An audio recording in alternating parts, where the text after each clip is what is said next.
नमस्कार, खास खबर देख रहे हैं आप और मैं हूं आपके साथ ज्योति। लोकसभा चुनाव का देश में शोर है। 2 चरण के मतदान हो चुके हैं और लगातार घटते मतदान प्रतिशत से राजनीतिक पार्टियों की जो टेंशन है वो बढ़ गई है। इस बीच नेताओं के आरोप प्रत्यारोप के दौर के साथ ही उनके जीत के प्रति आत्मविश्वास बढ़ता नजर आ रहा है। जहां एक तरफ बीजेपी एनडीए के 400 पार करने की बात लगातार कर रही है, तो वहीं कांग्रेस और अन्य विपक्षी दलों ने इसे नामुमकिन बताते हुए बीजेपी के 200 पार करने को भी मुश्किल बता दिया है।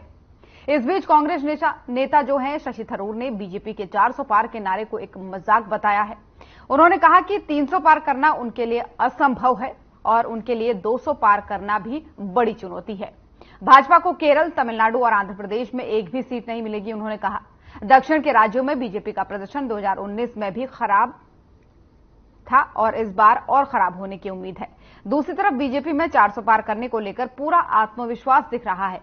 अगर बात करें हरियाणा की, तो 25 मई को होने वाले मतदान के लिए क्षेत्रीय दल भी पूरा जोर लगा रहे हैं।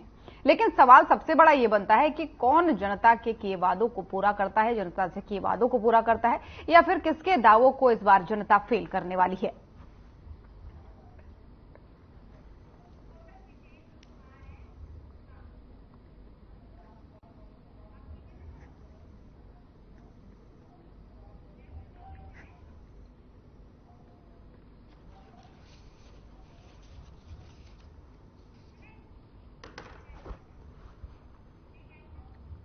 और इन्हीं सब तमाम मुद्दों पर चर्चा करेंगे। चर्चा के लिए मेहमानों को पैनल भी हमारे साथ जुड़ चुका है, तो सबसे पहले तारुफ उनका आपसे करवा दूं। सबसे पहले हमारे संवाददाता गुरुग्राम से विजेंद्र कुमार हमारे साथ जुड़ गए हैं और नीरज गुप्ता प्रवक्ता कांग्रेस हमारे साथ जुड़ चुके हैं। भूपेंद्र सिंह गहलोत प्रवक्ता बीजेपी हमारे साथ जुड़ चुके हैं। आप सभी मेहमानों का बहुत बहुत स्वागत है। सबसे पहले अपने संवाददाता के पास जाते हुए विजेंद्र, आपसे जानना चाहूंगी सियासी तापमान कैसा, माहौल कैसा है, क्योंकि एक तरफ कांग्रेस जो है वो लगातार कह रही है कि भाई 200 पार भी इस बार बीजेपी नहीं जाने वाली है, लेकिन अगर धरातल की बात करते हैं तो ये चीजें धरातल में कितनी साकार हुए आप देख पा रहे हैं? हाँ, देखिए, फिलहाल सबसे बड़ी बात है कि अगर लोकसभा चुनाव की बात करें तो आरोप प्रत्यारोप लगातार चल रहे हैं और ऐसे में जहां भाजपा 400 पार का नारा दे रही है, वहीं विपक्ष उसको नकारते हुए 200 पार करने की भी बात करें कि 200 पार नहीं कर पाएगी। तो कहीं ना कहीं इस तरह की जो आरोप प्रत्यारोप चल रहे हैं, लेकिन जनता जनार्दन किसको समर्थन देगी ये तो मतदान के बाद ही साफ हो पाएगा। 7 चरणों में चुनाव होने हैं और ऐसे में आपको बता दें हरियाणा का जो पारा है वो भी कहीं ना कहीं लगातार ऊपर चल रहा है और ऐसे में जहां भाजपा उत्साहित नजर आ रही है, लेकिन सबसे बड़ी बात है कि कुछ सीटें ऐसी है जहां पर भाजपा और कांग्रेस के प्रत्याशी का मुकाबला होने जा रहा है। ऐसे में गुरुग्राम लोकसभा की बात करें तो राज बब्बर को टिकट दिया है और ऐसे में लगातार रैलियों का दौर चल रहा है। राव इंद्रजीत भी लगातार मेवात, रेवाड़ी, बावल, गुरुग्राम में चुनावी दौरे कर रहे हैं। आज उनका गुरुग्राम में चुनावी दौरा है। लगातार कई प्रोग्राम रखे गए हैं। तो इसी तरह से लगातार तमाम जो पार्टियां हैं वो अपने अपने चुनावी दौरे कर रही है, लेकिन इस तरह का जो माहौल लगातार बनता नजर आ रहा है कि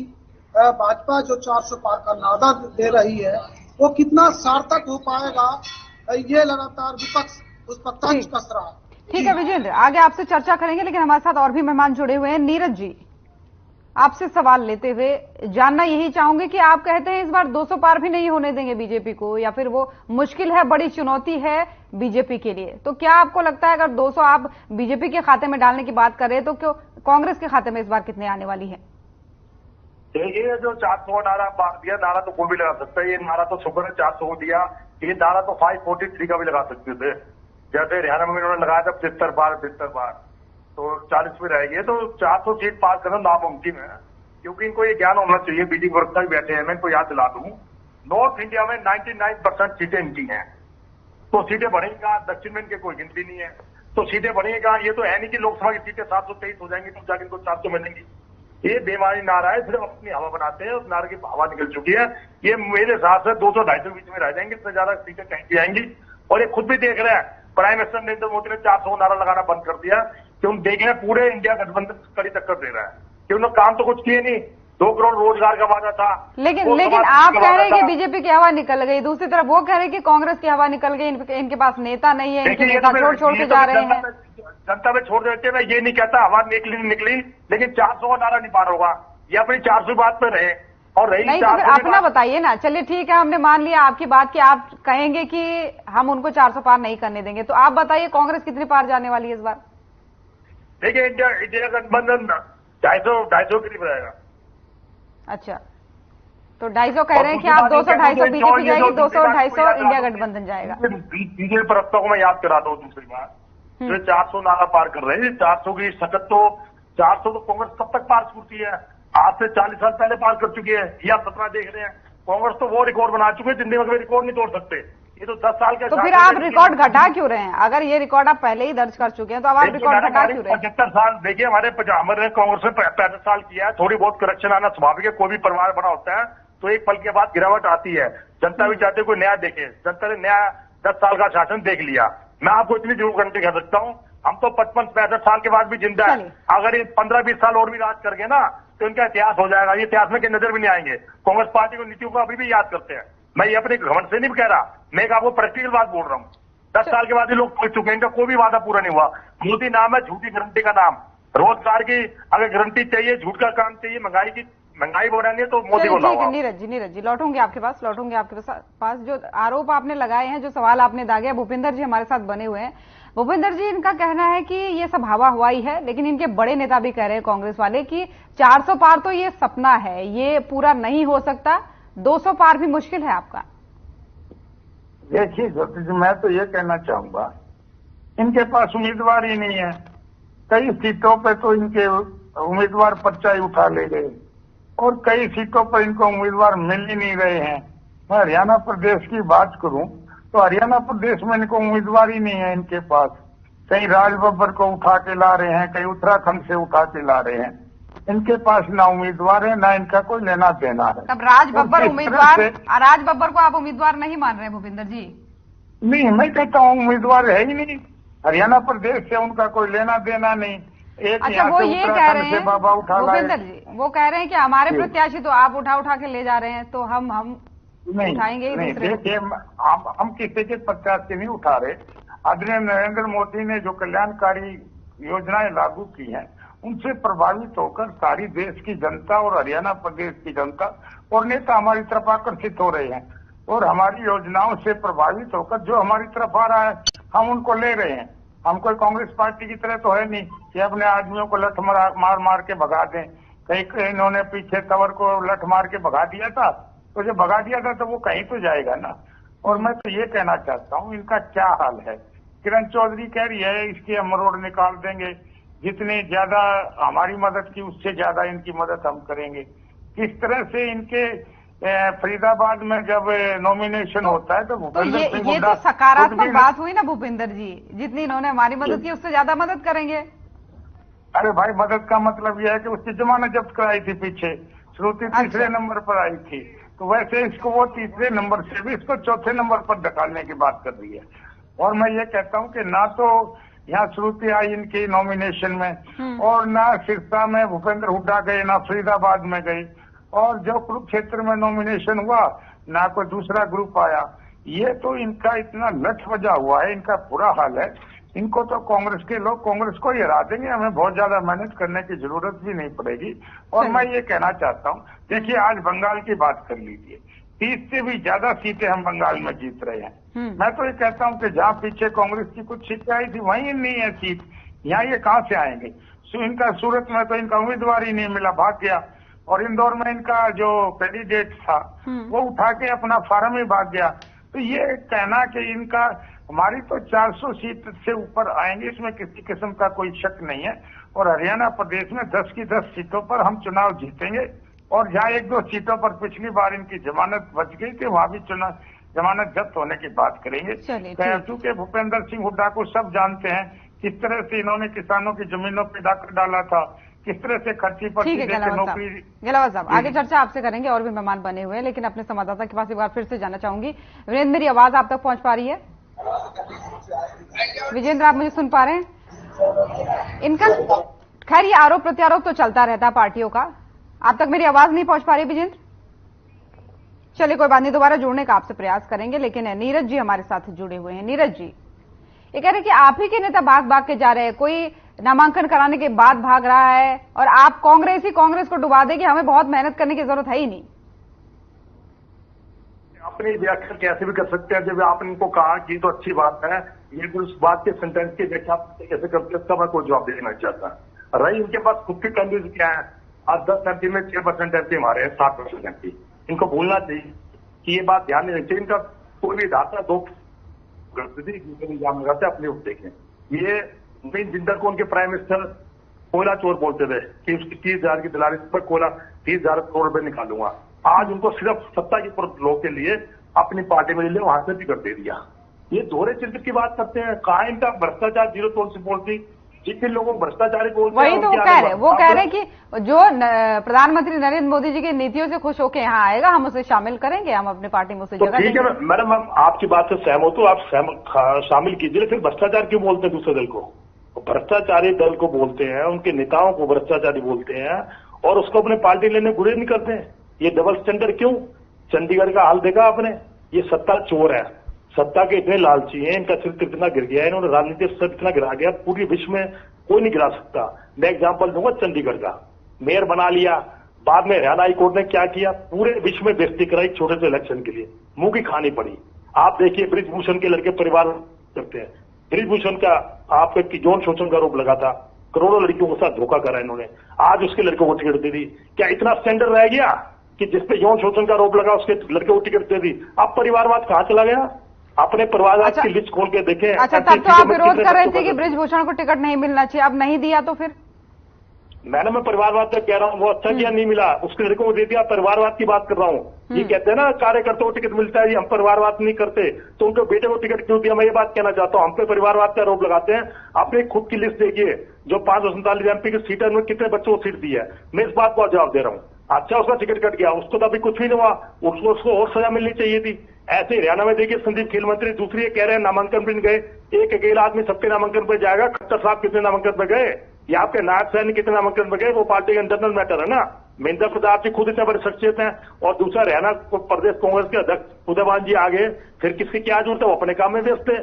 ये बेकार की बातें करते हैं। विकास के मुद्दे पर बात कीजिए, आप बेरोजगारी की बात कीजिए। अच्छा तो ये बताइए आप जो हुड्डा साहब नामांकन पर नहीं गए, जिस पर उन्होंने सवाल उठाया, क्या ये सही था? क्या आप व्यस्तता की बात कहते हैं इसमें कि व्यस्तता थी इसलिए नहीं जा पाए? उनके रोहतक प्रोग्राम लगाए तो कहो तो मैं आपको प्रोग्राम भेज देता हूँ, प्रोग्राम की लिस्ट हम पे आ जाती है। वो स्तर के कारण नहीं गए, ठीक है, प्रोग्राम की लिस्ट हमारे पास भी आ जाती है, लेकिन मेरा सवाल देखिए उदयवान जी आए थे और हमारे प्रभारी थे दीपक बौरिया, दोनों कोई बड़े छोटा चेहरा नहीं है, ये दोनों आ गए। तो जरूरी है 3-3, 4 आदमी आएंगे। और दूसरी कह रहे हैं कि एक बार तो समर्थन देने की आप बात कर रहे हैं, एक बार कह रहे हैं कि हम साथ देंगे, दूसरी तरफ आप नामांकन में ही नहीं पहुंच रहे हैं। ऐसा कुछ नहीं है, जो भाई हर आदमी हर नामांकन पे नहीं आ सकता, सब साथ है। कांग्रेस पार्टी एक दूसरे चुनाव लड़ेगी, ये इनको अपने चश्मे से दिखता है फूट का है। अरे अपने फूट देखिए, कुलदीप बिश्नोई ने क्या किया नामांकन में, क्या कितनी कुर्सियां, खाली 200 कुर्सी लगा के स्वाद कर दिया। आप अपने को देखिए ना, हम पे क्यों करते हैं? मैं इसलिए क्वेश्चन पूछना चाहूंगा, जब हरियाणा की सरकार गई कांग्रेस की, हरियाणा की कांग्रेस सरकार गई, जब देश में कर्जा कितना था और अब कर्जा कितना है बताइए? इन्होंने नाम लिया कर देगा एक बार भी? आप 60,000 करोड़ कर्जा था, आज 4.5 लाख करोड़ कर्जा है। ज्योति जी आप पे भी 1,23,608 रुपए कर्जा है, मुझ पे भी है, और ये बीजेपी प्रवक्ता बोल रहे उन पे भी है, जसपा के प्रवक्ता सब पे, जो शब्द आता है उन सब पे कर्जा है। इस बात को जवाब देंगे क्या? ये चलिए ठीक है, ले लूंगी, बातें करते हैं, इस बात का जवाब भी ले लूंगी। इस बात का थोड़ा सा रोकूंगी आपको, क्योंकि हमारे संवाददाता हमारे साथ बने हुए हैं। विजेंद्र, क्योंकि गुरुग्राम की आप बात कर रहे हैं तो वहीं की बात कर लेते हैं। गुरुग्राम सीट से एक बात सामने आई थी कि जब फेक लिस्ट आई थी कांग्रेस की, जिसमें कांग्रेस ने कहा था कि हमारी लिस्ट नहीं है, राज बब्बर का नाम उसमें आया था, लेकिन जब ओरिजिनल लिस्ट आई कुछ समय बाद उन्हीं का नाम वहां से आया और तमाम सारे आरोप प्रत्यारोप लगे कि ये जो है सही नहीं हो रहा है और कैप्टन अजय यादव इसको लेकर के नाराज दिखे। तो वहां के सीट का समीकरण आप क्या देख पाते हैं?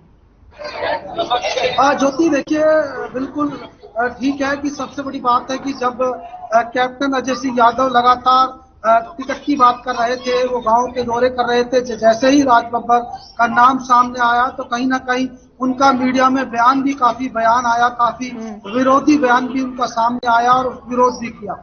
लेकिन जिस तरह से टिकट कटा है तो कहीं ना कहीं कांग्रेस को नुकसान जरूरी है। कल भी जब रैली नामांकन भरने राजभवन में पहुंचे थे तो यहाँ भी जो समर्थक थे कैप्टन अजय सिंह यादव के, कोई समर्थक वहां पर नहीं पहुंचा था, काफी भीड़ भी कम थी।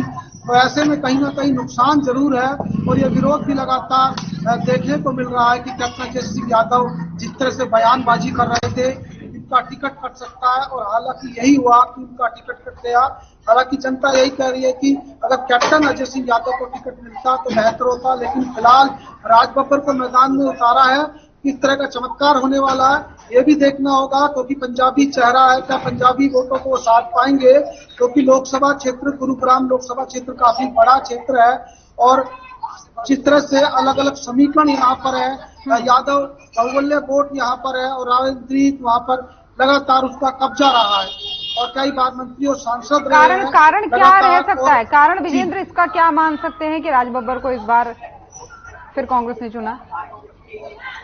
देखिए, सबसे बड़ी बात है कि जिस तरह से जो समीकरण की बात करें तो समीकरण पंजाबी चेहरे को देखकर कांग्रेस ने यहाँ से उतारा है और फिल्मी जगत के वो अभिनेता भी रहे हैं, इसको देखते हुए यहाँ पर उतारा है। लेकिन यहाँ जिस तरह से जब से नामांकन भरा, जब से वो यहाँ पर पहुंचे हैं, यही आवाज उठ रही है सत्तापति बाहरी कैंडिडेट को उतारा है तो इनका कुछ नहीं है यहाँ पर। लेकिन राजबब्बर भी इस बात का जवाब देते नजर आया है कि मैं भारी नहीं हूँ और यहीं का रहने वाला हूँ। हरियाणा में मेरी रिश्तेदारी है, फरीदाबाद में रिश्तेदारी है, अम्बाला में रिश्तेदारी है, इस तरह की बात राजबब्बर कहते आए हैं। लेकिन अब क्या समीकरण पे बैठेगा, जनता किस तरह से देखती है और जो वोट बैंक है वो किधर खिसकेगा, ये भी देखने वाली बात। बिल्कुल, ये तो देखने वाली ही बात है। उतारने के बाद किस तरह की वोट साधने की कोशिश की जाएगी, ये भी देखने वाली बात होगी। ठीक है विजेंद्र, लौटूंगी आपके पास, लेकिन और भी मेहमान हमारे साथ बने हुए हैं। गहलावत जी, आपके चश्मे से आप देख रहे हैं, धरातल की हकीकत कुछ और है, कह रही है कांग्रेस। देखिए, मैं तो ये कहना चाहूंगा, मैं नहीं कह रहा, इनके जो राष्ट्रीय अध्यक्ष हैं ओबीसी सेल के अजय यादव, वो क्या कह रहे हैं? वो ये कह रहे हैं कि राजबब्बर कौन है, हम तो जानते नहीं और इसको टिकट देने का क्या मतलब है, और मैं तो इसके उसमें प्रचार में भी नहीं जाऊंगा। और जो बैकवर्ड क्लासेस के पार्टी के खिलाफ है उनको कौन राय देगा?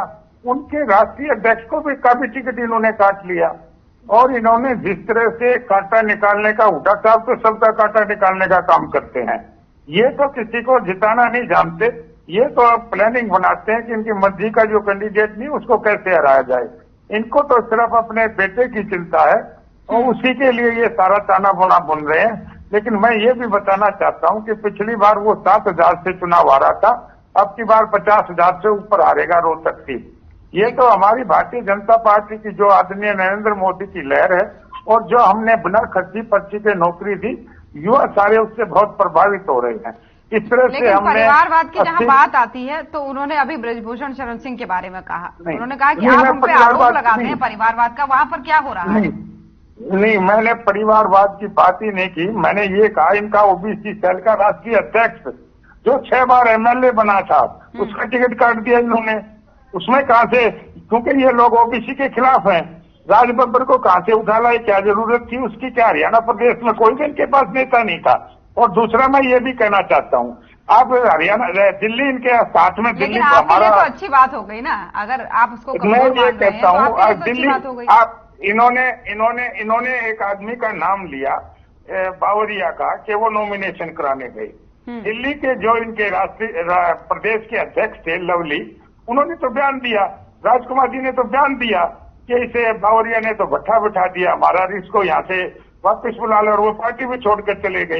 एक पार्टी का जो स्टेट का अध्यक्ष है, जब वही पार्टी छोड़ के चला जाता है तो फिर क्या बात रहेगी? मैं ये कहता हूँ इनका कुछ भी नहीं है, इनमें इतनी गुटबाजी है, इनका ना संगठन है, ना लेना ना देना है। ये तो मठा भीत है पार्टी में, वो एक दूसरे की टाइम खिंचाई करने की काम करते हैं। और मैं तो ये कहता हूँ इनका हरियाणा प्रदेश में, ना देश में ना हरियाणा प्रदेश में, इस पार्टी का कुछ नहीं है। लेकिन माँ बेटे की पार्टी है, वहाँ माँ बेटे की पार्टी है, यहाँ तो कुछ नहीं है। वहाँ तो राहुल के खिलाफ कुछ नहीं मिल रहा, एक राहुल है और कोई इनके पास नेता नहीं। यहाँ कहते हैं उड्डा करते हैं, इसके अलावा कोई नेता नहीं। इनका कुछ नहीं है, ना तो इनका इतना ग्रुप बाजी है। एक भी आदमी जो एसआर के ग्रुप का था, चाहे वीरेंद्र सिंह, कोई भी किसी भी गहलोत साहब लौटूंगी आपके पास, थोड़ा समय की कमी है यहाँ पर। नीरज जी, आप मुझे सुन पा रहे हैं? चलिए कोई बात, नीरज जी आपसे दोबारा जुड़ने का प्रयास करेंगे। गहलोत जी, एक और सवाल मेरा आपसे, ये तो रही कांग्रेस की बात, लेकिन दूसरी तरफ जेजेपी भी बड़ी बड़ी बातें कह रही है। जेजेपी तो ये कह रही है कि भाई 2 सीटें ही शायद इस बार हरियाणा में बीजेपी को मिलेंगी। भूपेंद्र जी, मेरी आवाज आप तक पहुंच पा रही है?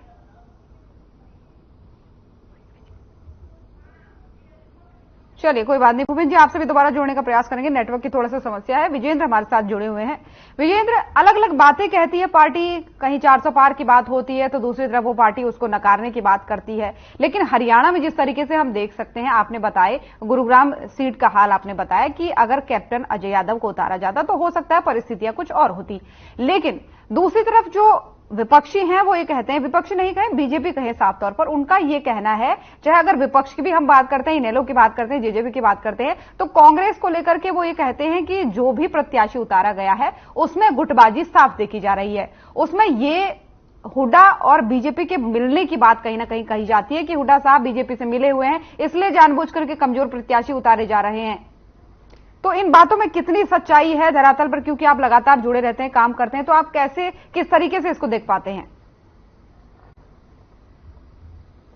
मेरी आवाज विजेंद्र आप तक पहुंच पा रही है? चलिए कोई बात नहीं, विजेंद्र आपसे दोबारा जोड़ने का प्रयास करेंगे। तो 2024 का ये रण है, चुनाव चल रहे हैं, लगातार 7 चरणों में मतदान होने हैं, जिसमें से 2 चरणों का मतदान हो चुका है। लेकिन बाकी चरणों की तैयारियों में दल फिलहाल जुटे हुए हैं। तीसरे चरण की जो वोटिंग है वो 7 मई को होनी है, उससे पहले पार्टियों ने कमर कस ली है। आरोप प्रत्यारोप का दौर भी खासकर जारी है। जहां इस बार एनडीए 400 पार का लक्ष्य लेकर के चली है, बीजेपी 370 पार का लक्ष्य लेकर के चली है, तो दूसरी तरफ कांग्रेस का यह पूरा प्रयास रहेगा कि वो बीजेपी को लक्ष्य छूने ना दे। इसके लिए वो आरोप भी लगा रही है, लगातार आरोप प्रत्यारोप भी कर रही है और फील्ड पर भी एक तरीके से कमर कसती भी नजर आ रही है। लेकिन दूसरी तरफ एनडीए गठबंधन का अपना आत्मविश्वास है कि इस बार 400 पार करेंगे। हालांकि इसमें देखने वाली बात होगी कि क्या जनता तय करती है, जनता किसके हाथों में सत्ता सौंपेगी, ये तो जनता के हाथ की ही बात है। लेकिन फिलहाल अगर बात करें तो खूब फजीहत पार्टियों की चल रही है, क्योंकि कांग्रेस के बड़े नेता थे, बड़े नेता है माफ कीजिएगा, शशि थरूर, उन्होंने भी बड़ी बात कही थी कि 200 पार भी इस बार बीजेपी पहुंचने वाली नहीं है। इसी बीच भूपेंद्र गहलोत जी हमारे साथ बने हुए। भूपेंद्र जी, एक बड़ा सवाल यह भी बनता है, ये तो कांग्रेस की बात रही जो मैंने आपसे अब तक पूछा, लेकिन जेजेपी की जहां पर बात करते हैं वो भी यही कहती है, दुष्यंत चौटाला साहब कहते हैं कि इस बार तो 2 सीट भी ना आने की बीजेपी की। देखिए, मैं तो ये कहना चाहता हूँ, विपक्ष के लोग हैं, बौखलाए हुए हैं, वो बेचारे कुछ तो कहेंगे। मुझे आप इनका पूरे देश में एक राहुल के अलावा एक आदमी ऐसा बता दो जो इनका नेता हो या जिसकी कोई बात सुनता हो। हमारे पास तो 50 नेता है और इनके पास हुड्डा के अलावा इनका आप हरियाणा प्रदेश में बता दो। इनका इतना बुरा हाल है, ये बेचारे जब इनको हार का डर है तो ये कुछ ना कुछ तो कहेंगे। बौखला जाता है आदमी तो ऐसी हरकतें करता है, ऐसी बातें करता है। इनका हरियाणा प्रदेश में और देश में कुछ भी नहीं है। 400 पार सीटें हम जीत के आएंगे और फिर से तीसरी बार सरकार बनाएंगे। इसमें किसी किस्म की कोई संकोच करने की और शक करने की जरूरत ही नहीं है। लेकिन एक बात और कहते हैं ये लोग कि जो बीच में बातें चली थी, मंगलसूत्र वाला बयान चला था, चाहे आरक्षण चला था, चाहे और भी तमाम सारे मुद्दे थे, उस पर इन लोगों का कहना यह होता है कि आप लोग डर गए हैं, आप लोगों को पता है कि इस बार एंटी इनकम्बेंसी होने वाली है, इस बार सत्ता विरोधी लहर चल रही है, इसलिए इस तरीके के बयान दे रहे हैं। देखिए, मैं तो ये कहना चाहूंगा कि जो आदमी बौखला जाता है वो कुछ भी कह सकता है, क्योंकि ये सारे लोग घोटालों में संलिप्त हैं और ये डरे हुए हैं कि जब तीसरी बार आदरणीय नरेंद्र मोदी जी देश के प्रधानमंत्री बनेंगे तो भ्रष्टाचार पर किस तरह से अंकुश लगेगा। और जो ये भ्रष्टाचारी बाहर बचे हुए हैं, ये इन्होंने एक इंडिया गठबंधन बना लिया। आप इनसे यही पूछ लो कि ये जो चोरों का ग्रुप बना है, इसका सरदार कौन है?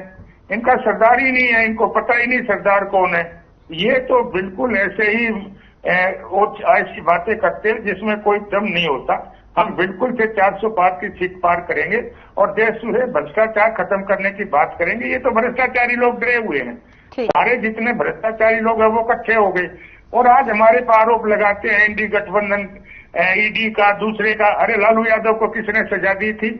यहाँ ओम प्रकाश चौटाला को किसने सजा दी थी? जब राहुल पे और सोनिया पे केस बना, जब किसकी सरकार थी? ये तो देखिए, जो लोग भ्रष्टाचार करते हैं उनको तो जेल में जाना पड़ता है। कभी ना कभी ये तो है कि देर तो हो सकती है, लेकिन अंधेर नहीं होता। ऐसे भ्रष्टाचारियों को जेल में ठोकने की आदरणीय नरेंद्र मोदी ने जो कसम उठाई है, उससे ये डरे हुए हैं और उससे डर करके ये ऐसी ऐसी बातें करते हैं। इनका बाकी ना हरियाणा प्रदेश में ना पूरे देश में कुछ नहीं है। ठीक है गलावत जी, समय की थोड़ा सा कमी है। बहुत बहुत धन्यवाद आप सभी मेहमानों का हमारे साथ जुड़ने के लिए। तो खास खबर देख रहे थे आप। चर्चा में फिलहाल इतना ही। नमस्कार।